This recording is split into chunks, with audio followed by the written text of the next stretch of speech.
దేవుడు మన ముందు పెట్టాడు. కాబట్టి ప్రియులారా, మనం ఈ రెండిటిలో దావీదును అనుసరించాలి.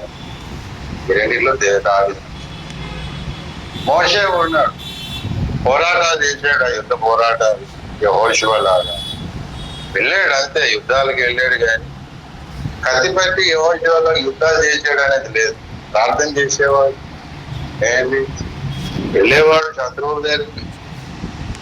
కానీ యెహోషువలో యుద్ధాలు చేసినట్టు మనకు కనబడి ఏదైనా యుద్ధం చేయాలంటే చేసేస్తాడు. అలాగే అంతే ఫటాఫట్ పని ఏదో జరిగిపోతాయి. అక్కడ వాడికి విరోచనాలు వస్తాయో, వాంతులు వస్తాయో, కడుపు పేలిపోయి, నోరు పేలిపోయి ఏదో జరిగిపోతుంది.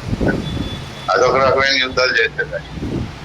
సడన్ యుద్ధం జరిగితే సడన్ గా భూమి నెరవేర్చిపోతుంది. దానిలో అందరూ పడిపోతారు ప్రాంతం. ఏదో భావం, ఈయన సముద్రమే పాయం చేసాడు అనుకోండి, భూమిని కూడా 2 పాయం చేసాడు. ఈయన ముందుకెళ్తే అక్కడే భూములు పడిపోతాం. అలాగని కొండ మీద ఉన్నది అనుకోండి, అది చదివిన పేలిపోతుంది. అదే ఆ రాళ్ళు వీడి మీద పడిపోతాయి.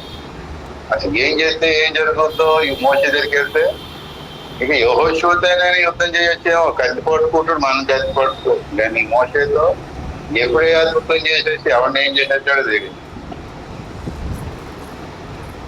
కాబట్టి ముఖ్యంగా మనకు ఈ దినాల్లో ఈ విషయంలో దావీదు మనము అనుసరింపదగినటువంటి మాదిరి అయిన భక్తుడు. దేవునికి స్తోత్ర.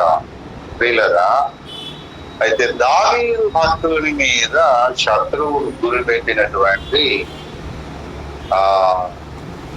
మరి తంత్రాన్ని, లేకపోతే శత్రువుల యొక్క గురి దేని మీద పెట్టారో ఇక్కడ మన దావీదు చెబుతున్నాడు.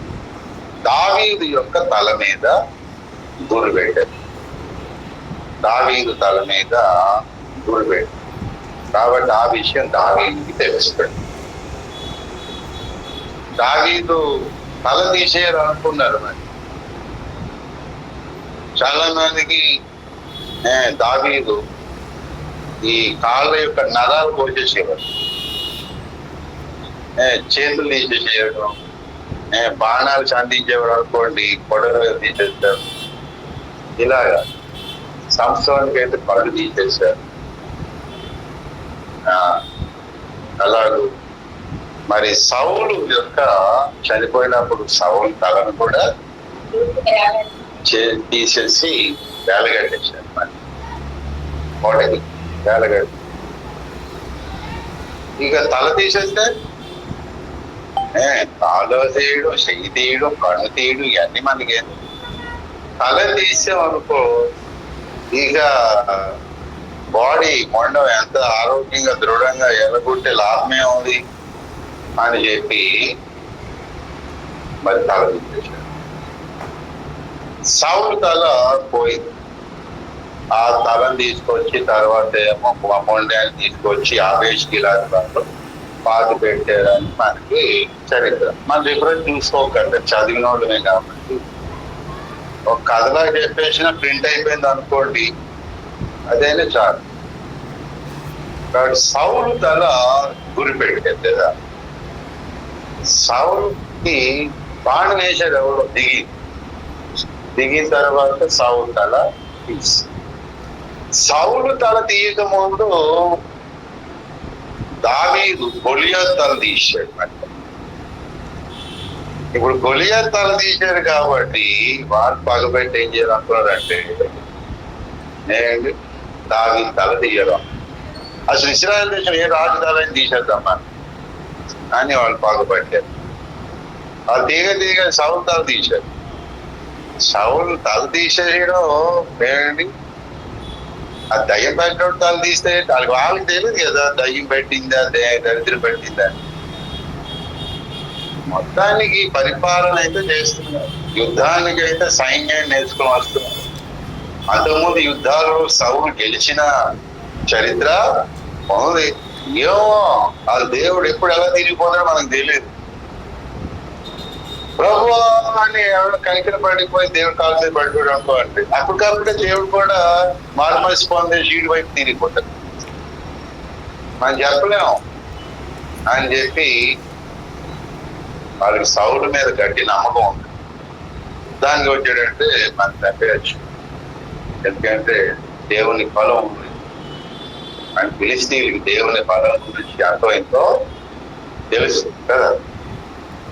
గురించి ఇశ్రాయేలు చరిత్ర తెలుసు. ఎర్ర సముద్రం పాయలవడం తెలుసు దేవుడి వాళ్ళు. ఎరుకోలో ఉన్న వారికి తెలిసిపోయింది, ఫిలిష్తీయులకి తెలియదా. కాబట్టి మరి సౌలు మంచి యుద్ధ వీరుడు అని తెలుసు. కాబట్టి ప్రియులరా సౌలు యొక్క తీసేయాలనుకున్న రాజు తల తీసేయడం ఏంటంటే అదొక విజయానికి గర్వం.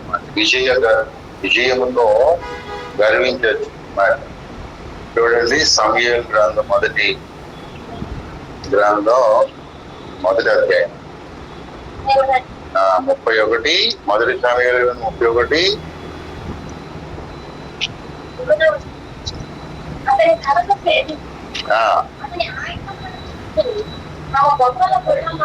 తమ బొమ్మల గుళ్ళలోను జనుల దేశములో జయవర్తమానము తెలియజేయటకై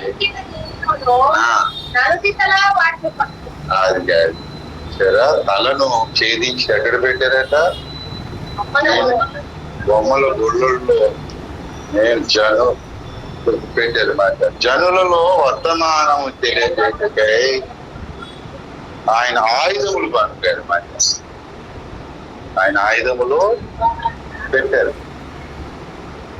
అంటే అదొక విజయ గర్వానికి సూచన. మరి అదంత పరాభవం దేవునికైనా ఇశ్రాయేలు దేశానికైనా వారి దేవతలు ఏవో వీళ్ళకి సహాయం చేశాయి అన్నట్టు. నిజానికి సౌలు తల ఎగిరిపోవడం, సౌలు చచ్చిపోవడం ఏంటి వాళ్ళ దేవతల సహాయం. దేవుడు వదిలేశాడు కాబట్టి వాళ్ళు తల తీయగలిగారు. కాకపోతే ఒక్కడు మిగలదు అక్కడ. వాళ్ళకి ఆ పగ ఎక్కడి నుంచి వచ్చిందంటే గొలియత్ తల ఎగరగొట్టాడు మాట దాడి. చూడండి మొదటి సమూయేలు గ్రంథం 17వ అధ్యాయం కదా గొలియత్ యుద్ధం.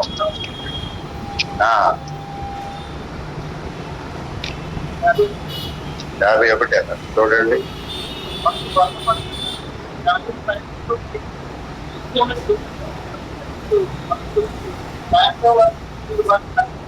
వాని తలను తెగవేసెను 52. అప్పుడు ఇజ్రాయేలు వారి యూదా వారు లేచి జయము జయమని అనిపిస్తూ లోయ వరకును షరాయి ఇశ్రాయేలు ఫిలిస్తీయులు తర్వాత ఫిలిస్తీయులు అక్కడి నుంచి అలా పారిపోయి అప్పుడు ఇశ్రాయేలు ఫిలిస్తీయులు తరమని తిరిగి వచ్చి చూస్తే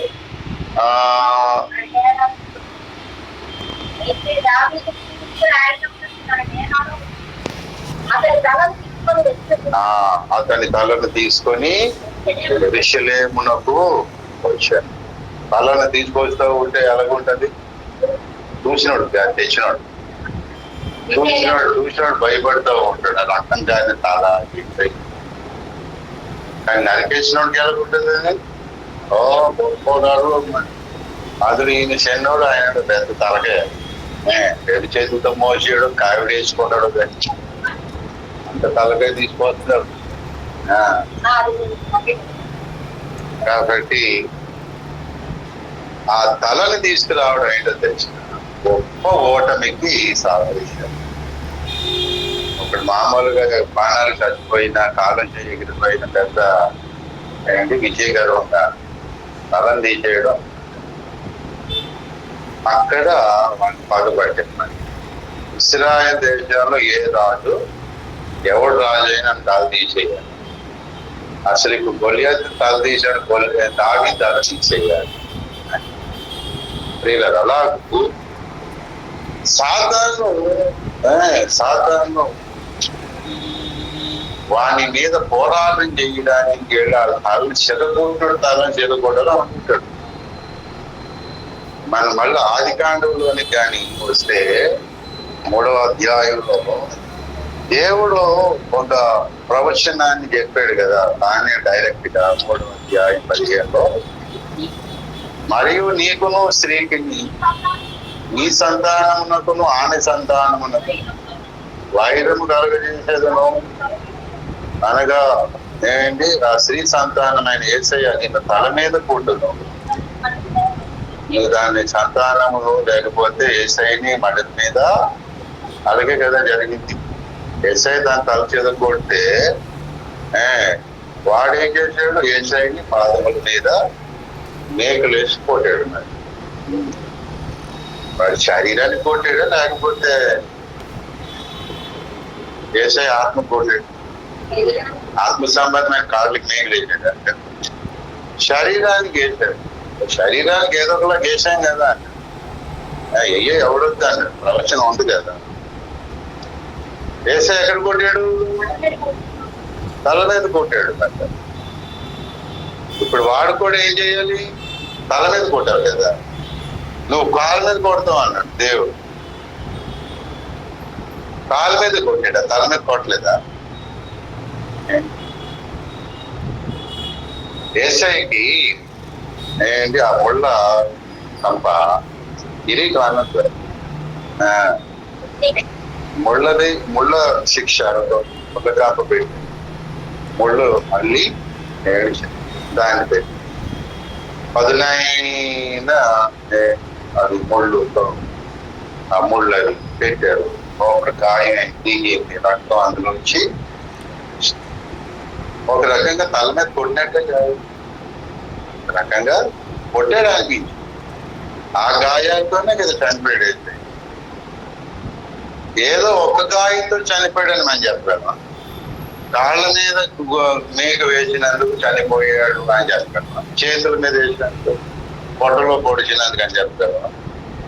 తలలో కూర్చినందుకే అని చెప్తారు. అన్ని గాయాలే. అంతకుముందు కొరడతో కొట్టేశారు కదా.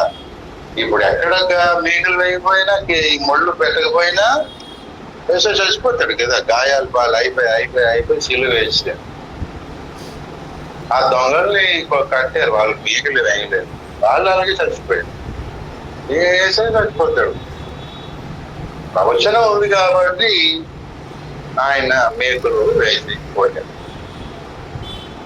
కాబట్టి యేసయ్యకి తల మీద గాయం జరిగిందా లేదా?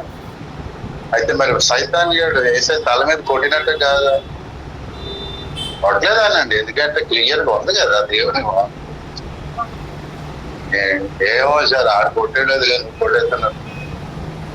చర్చి స్టార్ట్ చేసిన దగ్గర నుంచి మా తలకాయలు ఉంటున్నా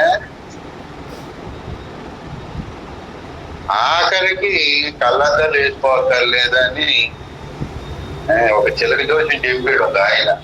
ఈ జీవితంలో కళ్ళజోడు వేసుకోవాలి, నీ దగ్గరికి వచ్చిన తర్వాత నుంచి కళ్ళజోడు పడి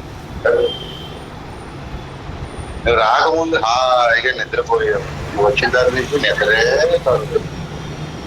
కరువు కాదు, శ్రమ కాదు. ఇప్పుడే చూస్తున్నా మంచిది పిల్లగా తలను కూర్చుంటా.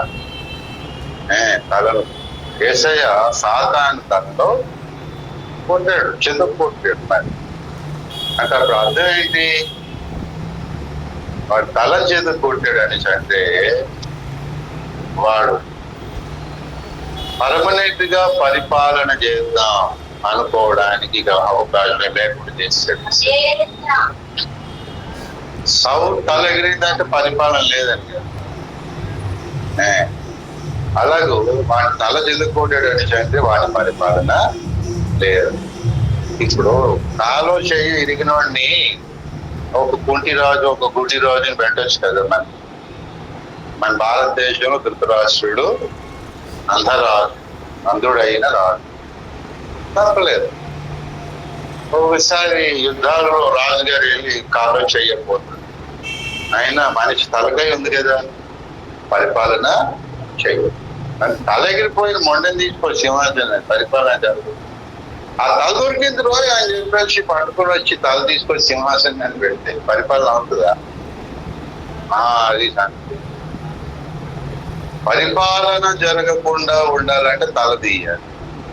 తీసినా తలలో కళ్ళు తీసినా చెవిటి రాజకీయంగా చెప్పొచ్చు కదా, ఎలాగొకలా. వాళ్ళ కళ్ళు లేవు, చెవులు పనిచేయలేదు. అయినా ఒకవేళ నేనే రాజు పుట్టానంటే నోరు ఉంది కదా, నోరు ఉంది కాబట్టి ఆయన ఏమైనా ఆజ్ఞలు జారీ చేసి ఒకవేళ చేయవచ్చు. కానీ అసలు తల ఎగిరిపోతే పరిపాలన లేదు. సైతానికి పరిపాలన చేసేద్దాం అనుకుంటే మోషే వరకు ఏమి చేయలేను, మరణము లేదు. మోషే నుంచి మరణం, అక్కడే దేవుడు పూర్తిగా పెట్టేశాడు మరణానికి కదా. అంటే సైతాన్ ప్రభుత్వం, సైతాను మరణం కలిసినటువంటి పరిపాలన సాగదు. ఎందుకంటే ఏసై వచ్చి తల చెదరగొట్టేశాడు. వాడు టెంపరీ, తాత్కాలికంగా ఏమయ్యాడు, వాడు ఏదో రాజుగా అనిపించుకుంటున్నాడు. కానీ ఎట్లాంటి రాజు అంటే అభిషేకం లేని దురాత్మ పట్టేసి సౌలు టైప్ మాట. సౌలు దురాత్మ పట్టేట దేవుడు రాజుగా అనుకున్నాడు. వాడిని తప్పదని ఉంచాడు. అలాగా వాణి వాళ్ళని ఏదో పరిపాలన జరుగుతుందని దేవుడు అనుకోలేదు, కానీ ఉంచేసాడు దేవుడు. అలాగే సాతాను కూడా వాడిని తల చెదరగొట్టగానే సౌలు ఎలాగైతే ఉంచాడో దేవుడు కూడా తాత్కాలికంగా సైతాన్ గారిని అలా ఉంచాడు. మరి కొంతకాలం ఉపయోగపడుతుంది. సౌలు ఉన్నట్టుగా వీడు సాతాను. కాబట్టి పరిపాలన ఏమైంది, తల చెదరగొట్టగానే. ఇప్పుడు నా తల చెదరగొట్టావు కాబట్టి, నా తల తీసేసావు కాబట్టి నీ తల తీసేస్తాను అన్నట్టుగా సాతాను యేషయ్యకి ముళ్ళతో చుట్టబడిన కంప బలంగా గుచ్చి ఇప్పుడు శిలువ మీదకి వెళ్ళి నువ్వు తండ్రిని దూషించు. మనుషులు దూషిస్తారు కదా, మనుషులు దూషించు, అయిపోయింది శిలువ. అక్కడికి వెళ్ళాకైనా పాపం చేసేస్తాడు వేసి అనుకోవడం. ఎందుకంటే అంత ఘోరంగా తలకు గాయము అయ్యింది. ఇక లోపల నరాలు కట్టవచ్చు, లోపల ఉన్నటువంటి బీపీ, షుగర్, ఇతర లెవెల్స్ అన్ని మారిపోతాయి. భావోద్రేకాల్లో మార్పులు వచ్చేస్తాయి. అప్పుడు ఎవరైనా తిడితే వెళ్ళకూడదు. ఏమి అనకముందు తిడుతున్నారు దొంగలు. అలాంటిది ఇంత గాయం అనిపిస్తున్నటువంటి యేసయ్య తలలో ఎలా ఇప్పుడు ఉంటదంటే డెఫినెట్ గా యేసయ్య దూషిస్తాడు. అప్పుడప్పుడు యేసయ్య న్యాయంగా దూషించాడు కదా, సర్ప సంతానం అన్నాడు. ఇప్పుడు శిలువులు అలాగే అంటాడు, అయ్యో వేషధారులైన శాస్త్రులారా, పరిచయులారా అన్నాడు. అలాగే ఇప్పుడు కూడా అంటాడేమో. అంటే అనొచ్చు, అంటే చెప్పలేం మనం. ఎందుకంటే ఆ స్పిరిట్ లీడింగ్ అలాగా ఇప్పుడు జస్ట్ రాంగ్ వేలో వస్తుంది అని ఎక్స్పెక్ట్ చేసాడు తర్వాత. ఎంత ఇబ్బంది తలకు పడినా యేసయ్య మాటల్లో మార్పు చూడలేకపోయాడు సాతాను. దేవుడు అనుకున్నట్టు మాట్లాడు. వాడు తల చిదగొట్టిన అనుకున్నాడు యేసయ్యది, వాడి వల్ల కాలేదు. దేవుడికి అదే వాడి తల మీద ఆ ముళ్ళ కప్పు పెట్టించింది. ఎందుకంటే ఆ కంప ఉద్దేశం అది. తలనొప్పి వచ్చేస్తా బాధినట్టు ఉంటది కదా మనకి. అప్పుడు కానీ ఎవడైనా ఏదైనా అంటే అప్పుడు కానీ మనకి ఎవడైనా బాబు ధర్మం చెయ్యండి, నా తల పగిలి నేను చచ్చిపోతుంది, ధర్మం కావాల్సి వచ్చింది, అప్పు కావాల్సి వచ్చింది. అప్పుడు ఎప్పుడు ఏదన్నా వాడికి ఆడి తల ఎక్కిపోతా ఉంటుంది కదా. ఎందుకంటే మన తల బాధ మనం ఎంతో కొంత అనుభవించిన వాళ్ళమే. కాబట్టి ప్రియులరా, వాడి తల ఏసై చెదగొట్టాడు కాబట్టి ఏసై తల కూడా నేను చెదగొట్టాలనే ప్రయత్నంలో ఇది పెట్టించాడు. అసలు ఏసయ్య చేసిన నేరం ఏంటి, ఆ నేరానికి మేకలేయడం ఏంటి, దానికి మీద మొండకాంప పెట్టడం ఏంటి, ఇదంతా ఈ ముళ్ళకాంప ఫిట్టింగ్, ఎక్స్ట్రా ఫిట్టింగ్ మీద ఇదంతా ఉచిత మళ్ళీ మాట రావు, ఎమోషనల్ గా మారిపోవాలంట అని సాధారణ ఎక్స్పెక్ట్ చేశాడు. వాడు అనుకున్నట్టు తల ఏసై తల ఏమి దూషింపబడి బదులు దూషించరు. అసలు అలాగా సిలువను చూస్తే అసలు ఎలాగ దూషించకుండా ఉండగలిగాడు. అంటే ఆ తలకేదో పెట్టి చేద్దాం అనుకున్నాడు. అప్పటికే ఏసై గుండెలు నిండా ప్రేమ నిండిపోయి దేవుని ప్రజల మీద, దేవుని స్తోత్రం, గుండె నిండా ఈ పాటలోకి వెళ్ళిపోయారు వెంటనే. అది వాక్యంలో ఉంటారు. గుండె నిండా ప్రేమ ఉంటే దోషనే రాదు. దోషణ వస్తుందా? ప్రేమ ఉంటే ప్రేమ ఉంటుందా? గుండె నిండా అమ్మకు ప్రేమ ఉంటే చాలా బాధపడుతుంటది. కానీ ఆ చంటి పిల్లడు ఏడుస్తా ఉంటే నా కర్మ గాలి పుట్టేవరాడు, ఈ కాలు పుట్టేవారు, ఇట్లాంటి వాడు దాంట్లో పంది ఇయ్యారు అంటదా? లేదు నాన్న లేదని ఎత్తుకొని ఏం బాధపడుతుంది. ఎందుకని ప్రేమ, అది దేవునికి స్తోత్రం. ప్రేమతో నిండిపోయినప్పుడు తలక ఏదైపోతుందని చూసుకోం. ప్రేమతో నిండిపోయినప్పుడు శిరస్సుకు గాయమైనా కూడా ఎమోషనల్ గా మనం అప్సెట్ అవ్వాలి. అదే లెవెల్ మెయింటైన్ చేస్తాం. ప్రేమ నిండకపోతే ఉపకారం చేసిన వాడిని కూడా మనం దూషిస్తాం, అపకారం చేస్తాం. ఇశ్రాయేలు ప్రజలకు దేవుని మీద ప్రేమ అంతంత మాత్రం కూడా కష్టమే. ఎన్ని ఉపకారాలు చేశాడు వాళ్ళు అన్నారు, వాళ్ళ మీద పడిపోతా ఉంటాం. ఒకవేళ మనమే అక్కడ ఉండక్కర్లేదు, కానీ ఎక్కడ ఉండే అంచేత ప్రియులరా, ఏసై ప్రేమ నిండుకున్న ఆ తలకాయని ఏం చేయగలరు? గుండె నిండా ప్రేమ, తలకాయని.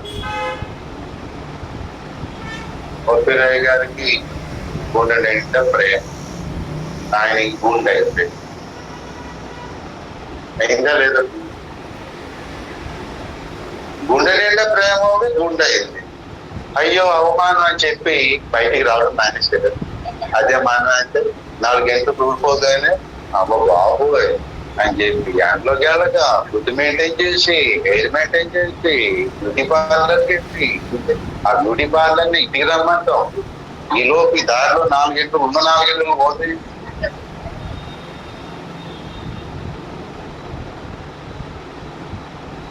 మనిషి కదా. కాబట్టి ఓఫీరాయ్ గారు అవమానం చెందారా? అసలు ఎవరైనా అన్నట్టు అయిపోయింది కదా. మూతి మీద వేసిన దగ్గర ఇక్కడ ఐబ్రోస్ ఉన్నవే తక్కువ. ఆయన పోయి మూతి మీద వేసిన పోయి ఒక మగవాడు మూతి మీద వేసిన కదా. అందుకనే కొంచెం కలర్ ఎక్కువ వేస్తాం మాట్లాడు కూడా.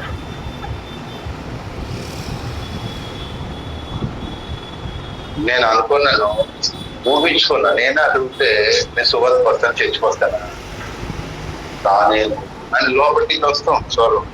అందుకనే నీకు రాలేదు ఇది అనిపించింది. మీ ఆడవాళ్ళకి మన మీద పడలేదు అనుకోకండి, మామూలుగా అంటున్నాను. గ్రహాలన్నీ లైన్ కట్టేది. మీ ఆడవాళ్ళకి జుట్టు ఎగిరిపోయి అసలు గుడికి వస్తారా? విగ్గు మనకు ఉండగా మనకేలా? అమ్మయ్యా ఇప్పుడైనా విగ్గు మెయింటైన్ చేసి వచ్చాను. నాకు కొంతమంది అలా వెంటనే ఊడిపోతున్నాయండి, అయిపోయింది, పలుచగా అయిపోయింది. అయిపోయింది. ఇప్పుడు ఏమైపోయింది, 50+ కదా, ఏమైపోయింది అంటే అది మరీ దారుణం ఊడిపోతుంది. ఊడిపోలే ఏ అది హ్యాపీగా ఉన్నారు ఏంటంటే వీక్ ఉంది కదా ఏంటి అన్నారు. ఒక 10 రోజులు అటు ఇటు ఇతర రాష్ట్రాలకు వెళ్ళిపోయి 4 రోజులు వస్తారు మాట విగ్గి పెట్టుకుని వచ్చారు. మీరు మా మైకులో ఉంటారు ఇతర రాష్ట్రాలకి వెళ్ళి చుట్టూ అనిపించుకోవచ్చు. వెళ్ళిపోవాలి తగ్గినట్టు ఆ రాష్ట్రం మన వెళ్దాం అనుకుంటుంది. ఎన్నో చిట్కాలు ఉంటాయి. మరి ఎస్ఐకి గుండె నిండా ప్రేమ ఉన్నట్టుగానే ఓపీరాయ్ గారు కూడా ప్రజల మీద గుండె నిండా ప్రేమ ఉంది కాబట్టి ప్రజల ముందుకు రావడం మానలేదు. దేవునికి స్తోత్రం. ఆ సైతాంగా ఏదో చేద్దాం ఆయన గుండె చేయదు. ఇక అందరూ కూడా ఆయన వాడించుకుంటారు దాన్ని. నా తమ్ముడు తర్వాత వస్తాడు ఢిల్లీ, మర్చిపోకండి.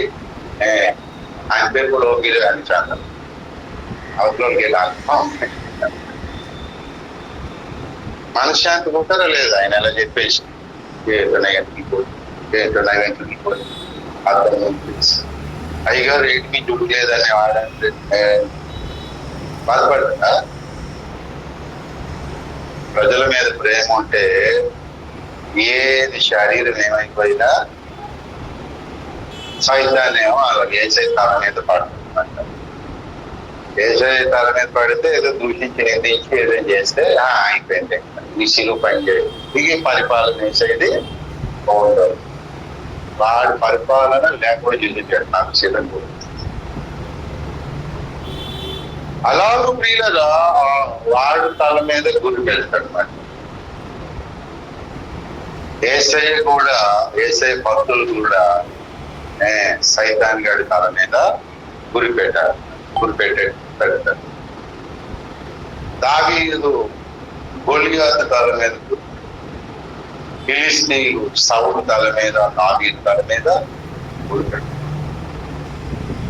దావీదు దేవుని చిత్తానుసారమైన మనస్సు గలవాడు కాబట్టి దావీదు తల మీద ఏమో సైతాన్ గురి పెట్టాడు. మా గొలియాతు తల తీసుకుపోతారా అని చెప్పేసి ఫిలిష్తీయులేమో దావీదు తల మీద గురి పెట్టారు. వాళ్ళేమో భౌతికమైన తల మీద గురి పెట్టారు. సాతానేమో మనస్సు మీద గురి పెట్టాడు. తలలో మనస్సు ఉంటుంది కదా. ఇక్కడ మనస్సు మీద కొట్టేటప్పుడు తల పోయినట్టే. ఇంకా భౌతికంగా తల ఉండొచ్చు, కానీ ఆ తల డ్యామేజ్ అయితే అలా ఉండదు. లోపల మైండ్ డ్యామేజ్ అయితే తల పోయినట్టే. తలలో అభిప్రాయాలు ఉంటాయి. ఒక సరి అయిన అభిప్రాయం తీసుకొని ఇప్పుడు సాధన తలలో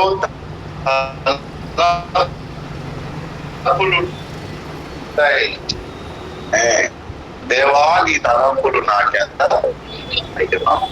అన్నాడు. ఎందుకంటే ఈ తలంపులు ఆయన తలంపులు మ్యాచ్ అయిపోతారు.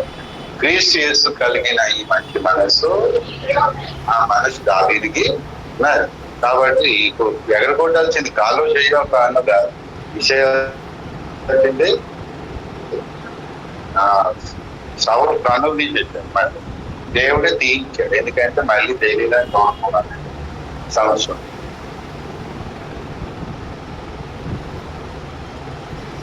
కానీ దావీదు తల మీద ఇద్దరు బాధపడ్డారు, ఫిలిష్తీయులు సాదా.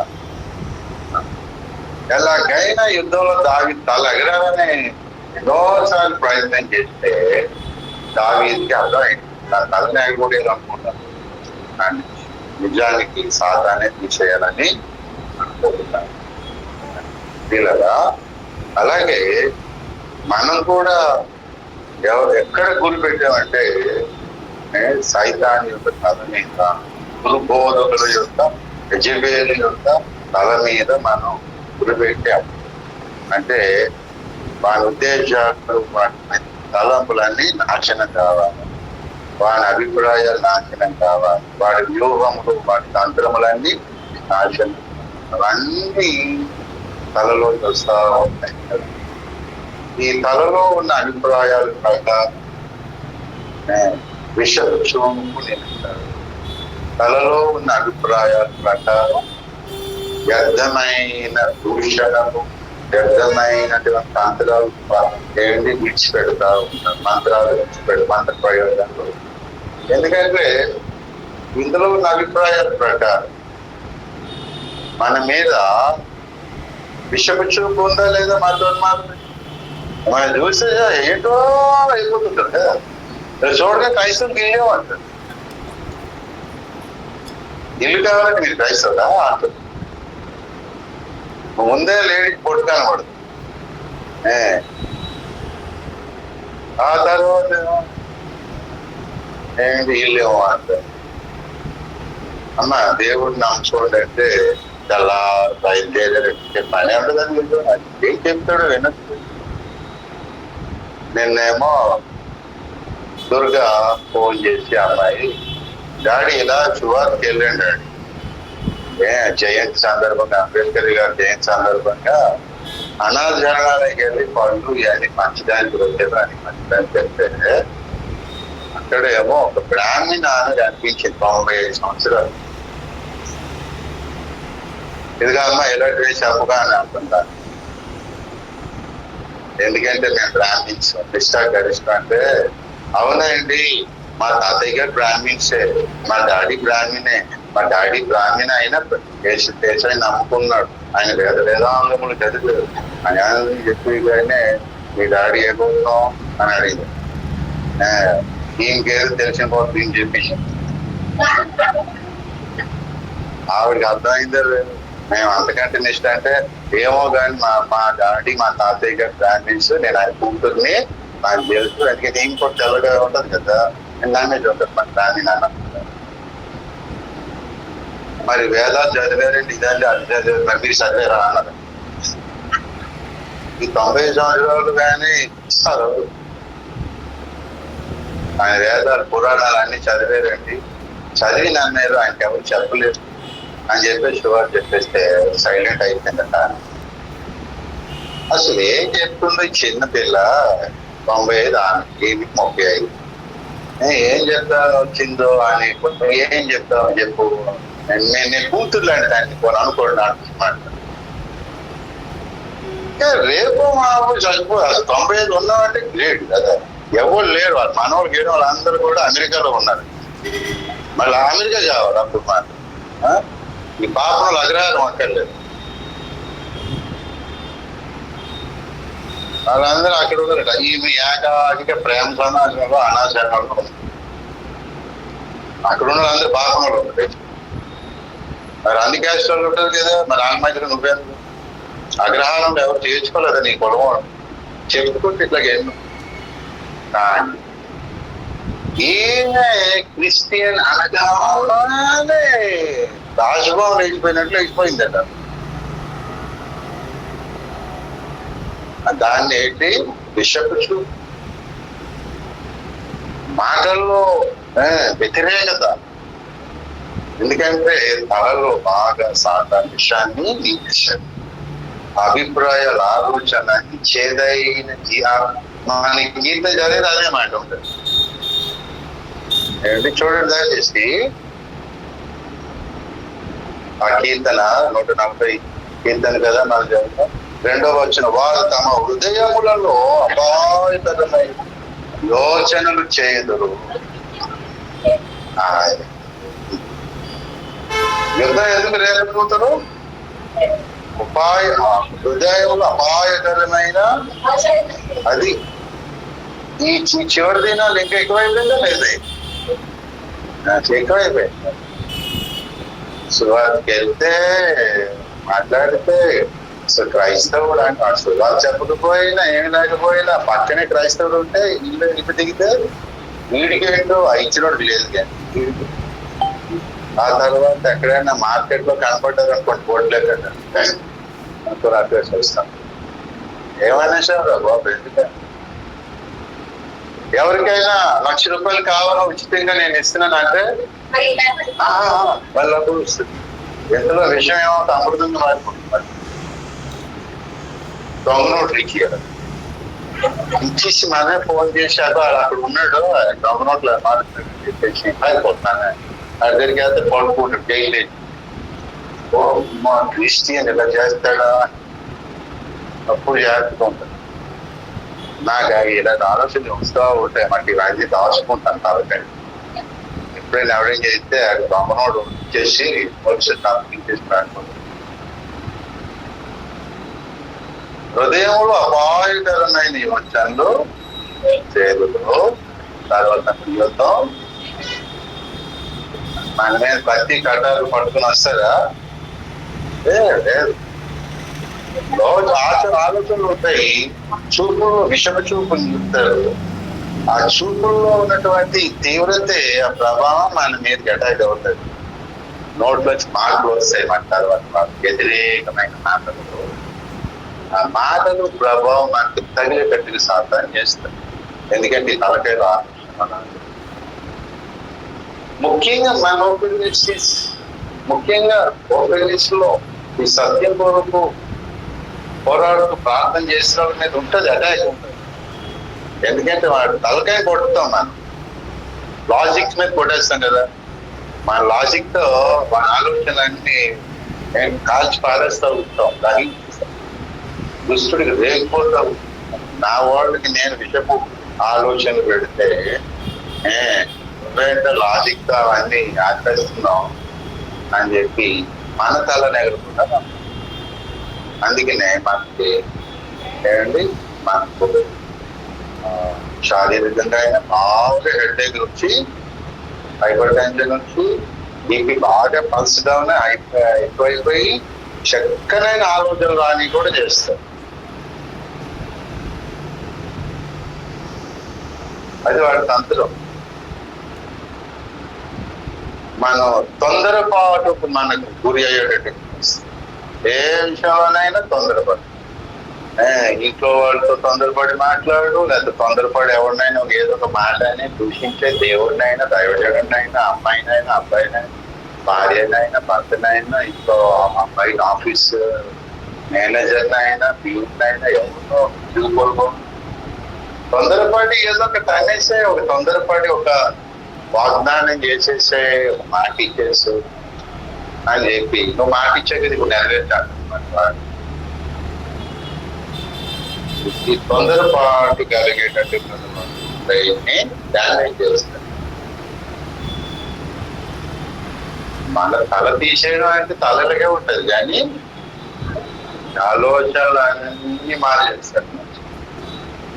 ఒకడు తన దృష్టికి వాడిని మారు యథార్థంగా ఉంటుంది. పూర్వ మార్గం అదే కదా. వాడు ఆలోచనలు అనుకుని కరెక్ట్ గా అనిపించలేదు. మోసే పరిస్థితులు ఏంటండి, ఎవరో అమ్మాయిని తీసుకొని పెళ్లి చేసుకోవడం కోసం ఏదో మన కోసం దేవుడు 2 సార్లు కొండెక్కించి వాడుకున్నాడండి అతన్ని. మన కోసం మనం మొరపెట్టాం కాబట్టి కదా వచ్చాడు మోసే. మన కోసం మోసేని తీసుకొచ్చాడు దేవుడు. వీడెవడు మధ్యలో అని బ్యాప్టిస్ట్ పాస్టర్ని అపాయింట్ చేసుకుంటారు కదా సత్యానికి. ఇలాగ అపాయింట్ అయ్యాడు. ఎవరిని మోసే చరిత్ర నీకేముందిరా గౌరవం అయితే అసలు మన కోసం వచ్చాడు.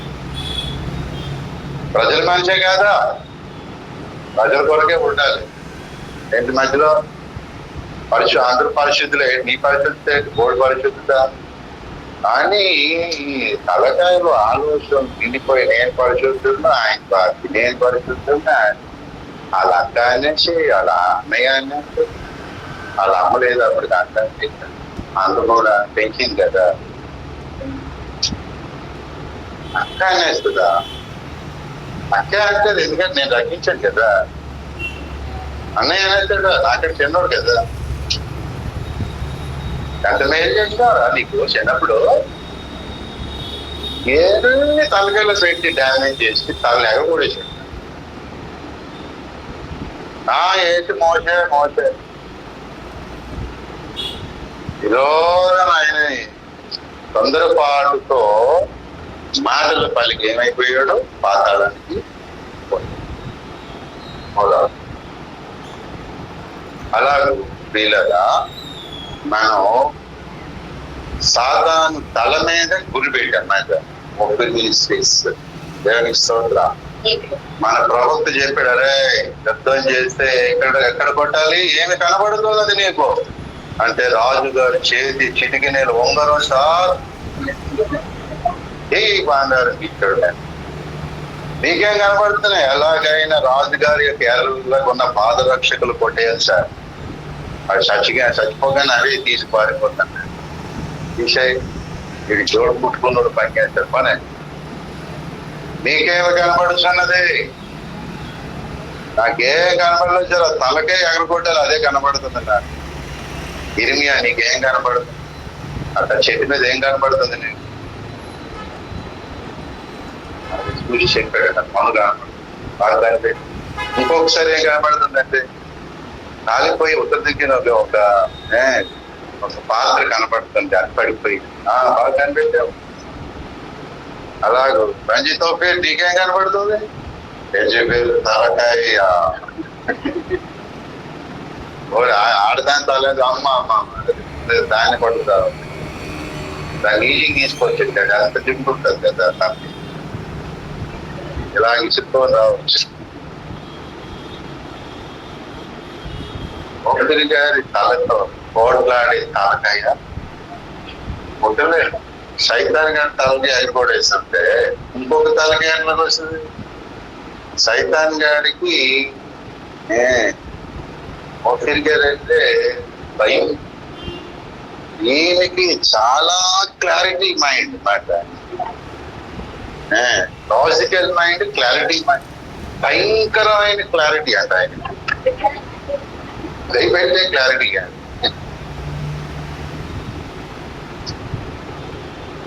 లాజికల్ గా వాదిస్తే ఎలాగుంటుంది? మనం నమస్కారం పెట్టి అయ్యా ఏం చేయమంటారు చెప్పండి అనలే తప్ప వాదానికి మాత్రం ఆయనతో ఇలాగన్నా అలాగంటే ఇలాగ చేశాను అలాగంటే అంటే అలాగే పోలే ఏదో వాదిస్తుంటే నా దగ్గరే నేర్చుకోవాలి కదా అన్నట్టు కాదు. ఆ తర్వాత మాటే తప్పని చేసి అలాంటి తలకాయ దేవుడు దాన్ని నాటేసి ఓపిరి గారు పొడవు ఉండాలని దేవుడు,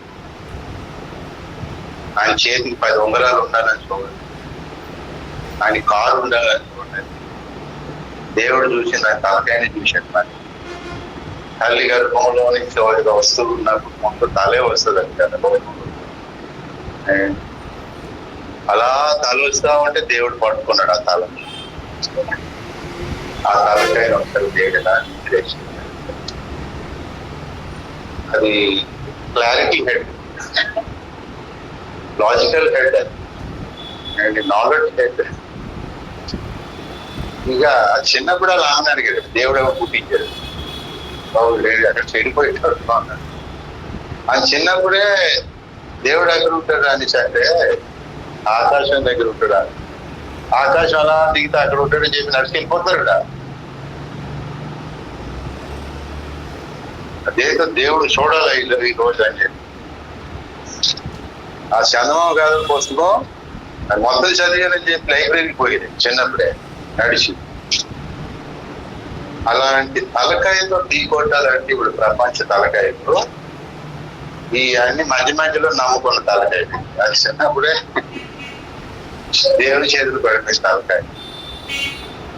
ఆ తలకాయ మీద గురి పెట్టి క్యాన్సర్ వర్తించారు.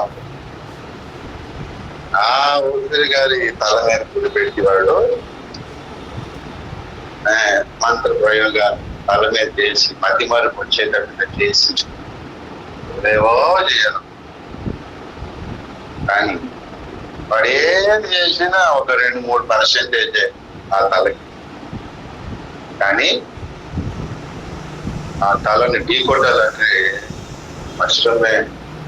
ఆ తల మీద నిండైన మెండైన అంశాలు ఉన్నది. తల తీశారంటే నేర దయ్యం అవుతారు. అదే దేవుని ఆత్మ ఉంటే ఎంతమంది అంతమంది తలలు ఎగిరిపోతాయి. మాట చిన్నప్పుడే దావి తల మీద అభిషేకం ఉంటే ఎంతమందిని తీసుకొచ్చాడు? ఫిలిస్తీన్ల యొక్క సర్దారులు చంపేసి అలాగూ ప్రియులారా తలకాయలు 2 బస్తాలు వేసుకొచ్చేదంట. శత్రువుల పేరు ఏదో అది నావేష అన్నది ఏదో వస్తుంది. వాళ్ళ తలకాయలు మూటలు వేసుకొచ్చారు నావేది. అలాగూ ప్రియులరా దావీదు తల ఎగరగొట్టాలంటే అది అభిషేకపు తల. దావీదు తల ఎగరగొట్టాలంటే దేవుని చిత్తానుసారమైన మనస్సు. కాబట్టి దాన్ని తీసేయాలనుకున్నాడు మన సార్. దావీదు ఉంటుండగా నా పరిపాలన జరగదు. తీసుకున్నాను. కాబట్టి మన తలకాయలు ఏం చేయాలి? మన తలకాయలు మనం ఏం చేసుకోవాలి? మన చాలను మనం కాపాలి. మనకు మనం వ్యర్థమైన ఆలోచన పెట్టుకోకుండా, మనకు మనం తొందరపాటు నిర్ణయాలు పోకుండా, మనకు మనం ప్రశాంతంగా సమాధానం శాంతి కలిగి ఉన్నట్టుగా మన శిరస్సును మనం కాపాడుకోవాలి. మీరు దేనిని గురించి చింతించుకుడి, మీరు చింతించుకుడి, కానీ కృతజ్ఞతాపూర్వకంగా ప్రార్థన చేయండి అన్నాడు కదా. చింత అనే తలకలు మొదలు కదా. చింతించుకుడి అన్నాడు. చింతిస్తే తల ఎగిరిపోతుంది. చింతించొద్దాన్ని, కానీ సాధారణ మనం చింతించేటట్టుగా చేస్తాం. ఆ చింతకు అసలు అవకాశం మనమే ఇస్తాం. అలాగూ ప్రియులారా మనకి ఇక్కడ పునాదులు వేసించాడు దేవుడు. పునాదులు ఎక్కడ పడతాయి? మైండ్ లో పడతాయని ఒకటిగా రాశారు కదా. ఆదిమ సముద్రాలలో పునాదులు ఇక్కడ పడ్డాయి పునాదులు. కాబట్టి సాధారణ ఇక్కడ తల ఎక్కడ కూడా పునాదులు పాడైపోగా నీతి మందులు అంటే అర్థం ఏంటి? ఆ తలకాయలు పాడైపోగా అని అర్థం. పునాదులు పాడైపోగా అంటే వారి మనస్సుల్లో దేవుడు వేసిన పునాదులు అనే సిద్ధాంత బోధులు మనసుల్లో పాడైపోయాయంటే మనసు పాడైపోయింది ఆ విషయంలో అని అర్థం. ఇప్పుడు ఆ పునాదులు ఇక్కడ ఉన్నాయి. సంకల్పం ఇక్కడ ఉంది కదా, ఇక్కడ ఉంది అభిప్రాయాలు. కానీ తల ఎగరగొట్టాలనుకుంటాడు. మనకి ఏదో ఒక రకంగా ఈ తలని ఎగరగొట్టాలని చూస్తాం. అది అనారోగ్యం రావాలనో, మరి చూడండి కళ్యాణ్కి ఎంత ఇబ్బంది అయ్యి యాక్సిడెంట్ అయ్యి తలకి కూడా గాయం అయిపోయింది కదా. అలాగూ యాక్సిడెంట్ అయ్యాలని, లేకపోతే బాగా తలనొప్పి రావాలని, లేకపోతే మనమేమో వ్యర్థమైన ఆలోచనలు ఆలోచిస్తా ఉంటారు. చింత ఇలాంటివన్నీ ఇక్కడ కలిగించేటట్టు చేసి తలగలు పడేస్తాను. నాకే నేను బాగానే ఉన్నాను. ఈ ప్రసంగం చేయడానికి 2 రోజుల క్రితం నాకు ఒక ఆలోచన. తెల్లవారే నేను ప్రార్థన చేసుకొని మేల్కొని వస్తే 3:30-4:30 అయింది. నాకు ప్రార్థన చేసుకొని పడుకుంటే నేనున్నా నా మెదడు ఒకడున్నాడు. అది నేనే, అతని తల లేదు. అది నేనే అనుకుంటాను అన్నమాట. యవ్వన బలంగా ఉన్నాను, ఆ తల లేదు. ఆ స్థలకి మాంసాన్ని అటాచ్ చేస్తున్నాడు ఆ వ్యక్తి. పడిపోయింది ఆ మాంసం ముద్దలు. అతడు పెట్టుకుంటున్నాడు ఇలా. ఆ రోజే లక్ష్మి ప్రవచనం చేస్తే నా సేవకుడు ఆ శత్రువులు నీ చుట్టూ ఉన్నారు. ఆ రోజు రాత్రి పడుకుని ఉదయం ఈ ప్రవచనం లేవగానే అమ్మ లేవగానే ఆమె చేయడం గుర్తొచ్చి గుర్తు రాగానే దేవుడి దగ్గర ప్రార్థన చేసి దేవుడు చేసి కన్నీరు విడిచి అయ్యో అశుద్ధంగా ఉన్నానా, నిర్లక్ష్యంగా ఉన్నానా అని అలా ప్రార్థన చేసి సమాధానం పడి అప్పుడు తలకాయలు మెసేజ్ తిరుగుతా ఉన్నాను, సౌండాలు తీసేసేయడం. అప్పుడు దేవునికి ఈ రోజు ఒక గంట ప్రార్థన చేసుకుని ఏం చెప్పాలి, ఇక్కడికి వచ్చినంత వరకు ఏమేంటి ఇదే గుర్తొచ్చింది. కానీ ఇంటి దగ్గర మళ్ళీ ఇక్కడికి వచ్చే దేవుడు ఏమంటాడు, మళ్ళీ ఇదే గుర్తొచ్చింది. సరే ఇది అవసరం అనుకోండి ఏంటి మొదలు పెట్టాలి. సందేశానికి ఒక కారణం, ఒక దర్శనం. అది నా తలే కాదు, ప్రతిబింబంగా మీ తలలో ఉంటాను. నీ కాపర్ని కదా, నీ ప్రతినిధిని కదా, లెక్క నన్ను అడుగుతాడు కదా మీ కోరిక. అంటే రాజు తల ఎగిరిందంటే అర్థం ఏంటి, మిగతా తల ఎగిరిపోయాడు.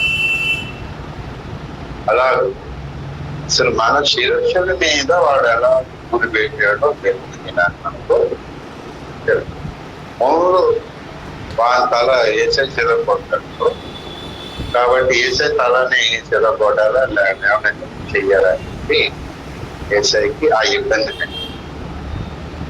అలా దావి భక్తులు ఇదైతే ఏం చేశాడు మనం చూసుకుంటూ మన అందరం కూడా గురి పెట్టింది సాధారణ యొక్క, మతోన్మాదుల యొక్క, మంత్రతంత్రాలు చేసేవాళ్ళ యొక్క శిరస్సుల మీద గురి పెట్టి మనకు తెలియకపోవచ్చేమో కానీ గురి పెట్టేసారు. అక్కడే వాళ్ళ ఆలోచనలు, అభిప్రాయాలు, వాళ్ళ నోట వచ్చే మంత్రతంత్రాలు కావాలని ఆలోచన కొడుతున్నాను. నాకు సువార్త లాజికల్ గా కొట్టేస్తున్నాను. ఒకరికి అదే నేర్చుకొని ఎక్కడికి వెళ్ళా మనది అదే తలకాయ మీద దృష్టి ఉంటుంది.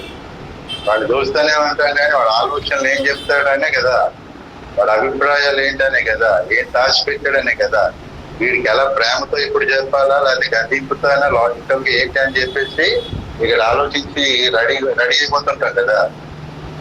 అది మన చూపు ఎక్కడ పెట్టామో వాడికి తెలుసు, ఒక్కొక్కసారి మనకి తెలియదు. అంచేత మన శిరస్సులు కూడా ఎదుర్కొంటారు. యుద్ధ దినమందు అన్నాడా దావీదు, యుద్ధ దినమందు నీకు నా తలను కాయు. ఎందుకంటే యుద్ధంలోకి వెళ్ళినప్పుడు ఎట్నుంచి ఏ బాణం, ఎట్నుంచి ఏ ఆయుధం వస్తుందో మనకి తెలియదు. మనం ఎదురు చూస్తాం, వెనక నుంచి వస్తే మనకి తెలియదు. వెనక నుంచి వచ్చి కొట్టాడు అనుకోండి, ఒక ఇనప రాళ్ళతో కొట్టాడు, ఒక పల్లెతో కొడితే రాదు. వెనక నుంచి వచ్చి పేక ఎగరపోయాడు, మనకేం తెలుసు వెనక నుంచి వస్తుంది. ఈ సైడ్ నుంచి ఏ బాణం వచ్చేస్తుంది, ఆ సైడ్ నుంచి ఏమొస్తుంది మనకి. మరి కాయాల్సింది దేవుడు. ఒకవైపు నుంచి అయితే మనం చూడాలి, మిగతా వైపు నుంచి అంటే మన వస్తుంది. అలా వీళ్ళ దావీదు మీద కక్ష కట్టేవాడు మనకు అలా మనసుగా చెప్తాడు. 3వ వచనంలో బాబు నాలుకల వలె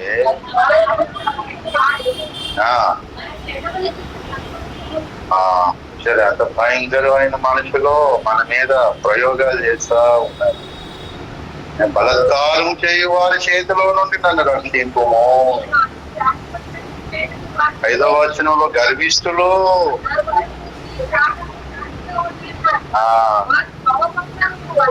అలా చెప్పుకుంటూ వచ్చి ఇలా ప్రార్థన చేసి 6వ వచనం 7వ వచనం చెప్పిన తర్వాత వాళ్ళ పరిస్థితి ఏంటో చెప్పాడు మాట. వాళ్ళు తలెత్తే పరిస్థితి లేకుండా చేస్తాడట. 9వ వచనం, నన్ను చుట్టుకొని వారు తల ఎత్తిన ఎడల క్షమించేసాడు మాట. నన్ను చుట్టుకున్న వారు తలెత్తితే అంటే వాళ్ళు తల పోయినట్ట లేదు, తలెత్తారంటే అర్థం ఏంటి, తలెత్తారంటే ఈ తల పోయిందని అర్థం. దావీదు తల కయ్యంతో దేవుడు అంటాడు, సత్క్రియ చేసిన ఎడల తల ఎత్తుకున్నవా అంటే అప్పుడు తల ఎత్తుకున్నది ఎవరు, హేబేల్. హేబేల్ అప్పటికి ఇంకా చావలేదు కదా, తల ఎత్తుకున్నాడు హేబేల్. దేవుడు దీని తర్వాత ఇచ్చాడు. ఇప్పుడు వీళ్ళు తలెత్తుతారంటే అదేంటి? తాగి తల తీర్చాలి అన్నమాట. ఓడిపోయిన బ్రతుకో తలెగిరిపోయిన బ్రతుకో అది. అందు నిమిత్తం శపిస్తూ ఏమన్నాడు? తలెత్తిన ఎడల వారి పెదవులు చేతి వారిని అని శపించుకుంటా వచ్చాడు. మనం కూడా ఇప్పుడు చెప్పించాడు చాలా. కనకనలాడు నిప్పులు వారి మీద వేయబడము, వారు తిరిగి లేవకూడనట్లు కూల్చబడుతురు కాక అగాధ జలములోనికి.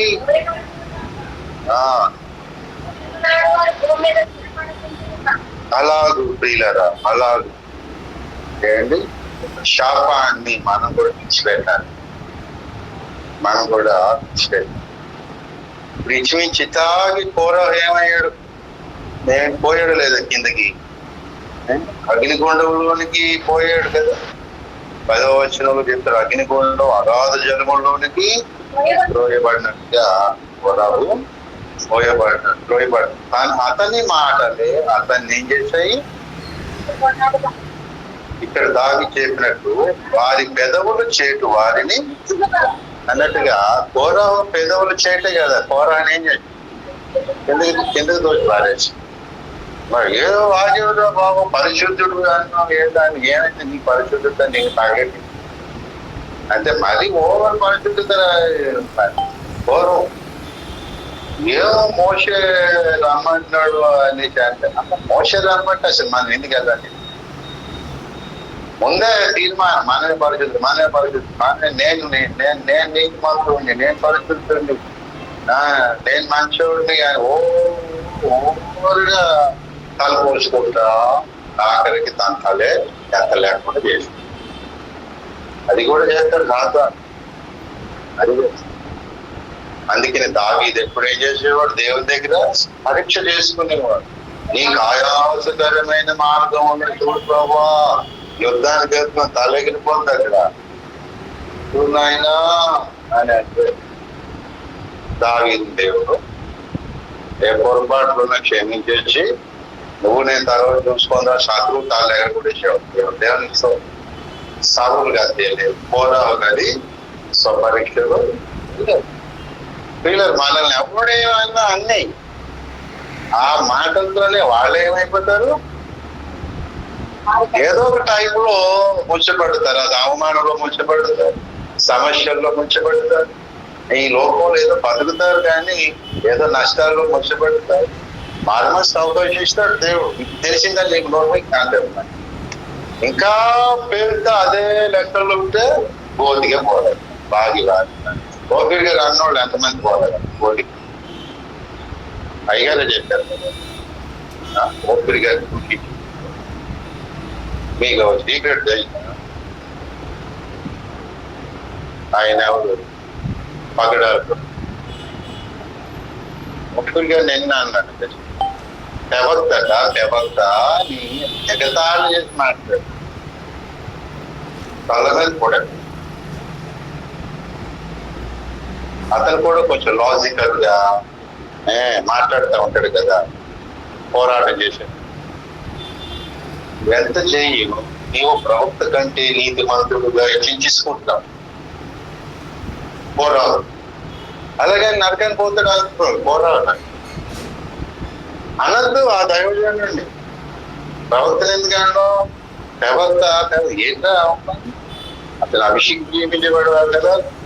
సౌలు విషయంలోనే దాగిదాలు కంటే సౌలు అంటాడు కాదు కదా ఈయన అని ఆలోచిస్తాడు. అది కూడా సైతాన్ని అనిపించి మునిగేటట్టు చేస్తాడు. కాబట్టి పిల్లరా అయ్యారని ఓటున్నాయి కానీ మనం తక్కువ అంచనా వేయకూడదు.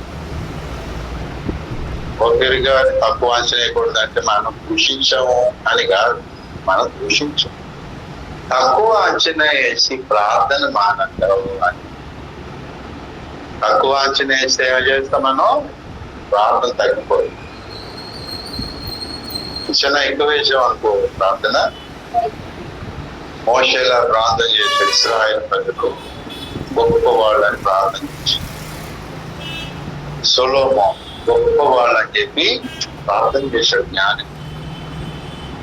అలాగే ప్రభుత్వాన్ని తక్కువ అంచనా వేస్తే మన ప్రార్థన తక్కువ అంచనా వేస్తే మనం కూడా ఒక టైంలో నిందిస్తాం. సంఘం ఏమో కాబట్టి ఇప్పటికే వాళ్ళకి ఎంతమంది ఎగిరిపోతున్నారో మనకు తెలియదు. ఆ లెక్క అన్ని మనకు తెలియదు అనుకోండి. దేవుని పెట్టుకుంటాడు. ఈ లిస్ట్ నీకెవరు చెప్పారు? ఈ డెత్ కేసు డెత్ సర్టిఫికెట్ ఇస్తారేంటి? ఈ లిస్ట్ చెప్పాడు. ఆయన ముందు నీ తలకాయ చూసుకోవాలి. మనకు వీళ్ళని ఎందుకో తెలిసిన పరిపాలన చెయ్యకూడదనే కదా తలకాయ ఎదుర్కొంటాడు అనుకున్న ముందు. లో ఉన్నవాడు ఎవరు దర్శనం పోరాడుతున్నాడో వారి తలల మీద శిరస్సుల మీద కిరీటాలు. పరిపాలనలో రాబోయే రూపంలో కిరీటాలు ఉంటాయి అక్కడ. అలాంటి తలకాయ అది ఉండకూడదు మాట. సాధారణ మన చేత మనం ఇంకేం చేయగలం? ఈరోజు మనం ఒకటేమో దావీదులాగా ప్రార్థన, ప్రభువా ఏ వైపు నుంచి మా శిరస్సులను తీసేయాలని ఒక చెడు అభిప్రాయం, చెడు తల, మరి వ్యతిరేకత, అవ్యర్థమైన ఆలోచన చూపించాలని మంత్రతంత్రాలు పని, టెన్షన్స్, హెడేక్స్ రావాలి, నిద్ర లేయాలని అది ఎన్ని చేయవలసే మనకి తెలియదు. ఎప్పుడు ఏది అవుతుంది మనకి తెలియదు. నువ్వే ప్రభువా మా శిరస్సులలో కాపాడు అని ప్రార్థన చేస్తూనే రెండోది ఏం చేయాలి? దావీదు క్షమించినట్టు మా మీద ఎవడెవడ మంత్రాలు పాడుతున్నారు, మా మీద ఎవరెవరు విషయం కక్కి క్రైస్తవుల మీద దుష్ప్రచారాలు చేస్తున్నారు, వాళ్ళు చేసిన ప్రచారాలు మాటల ప్రకారమే వాడికి ప్రకటన. వాడు మారు మనసు పొందే ఏర్పాట్లు ఉంటే పొందాలా, లేకపోతే చావాలా. వాడే ఆ మాటలు పలికి వాడు పనిచేయడం మాని వాడికే పెరాసిస్ పడాలి. ఈ తలకాయల్లో ఎక్కువగా బీపీ రేస్ అయిపోయినా పారాసిస్ వచ్చేస్తుంది కదా, అది రావాలని క్రైస్తవం కాకుండా ఎలా జరుగుతుందా అని ఒక్కడికొక్కడు పోలిస్తే ఊరు వస్తా తాగిపోతుంది. అలా రెండు విషయాలు దాన్ని ఏం చేశాడు దేవుడు మనతో పెట్టాడు. ఒకటి మా శిరస్సును కాపాడు తప్ప కిరీటాలు పెట్టబోయే శిరస్సులు కదా అయినా కాపాడు. మమ్మల్నేమో మా శిరస్సులు కాపాడుకోవడానికి శక్తివు కాపాడు. అలాగే మా విరోధులు వారి మంత్రతంత్రాలను బట్టి వారికి నష్టం అలాగే మనం వాడిని శక్తిస్తాం. మనం ప్రార్థన చేద్దాం, పరిశుద్ధాత్మ మనకు సహాయం చేయుగాక.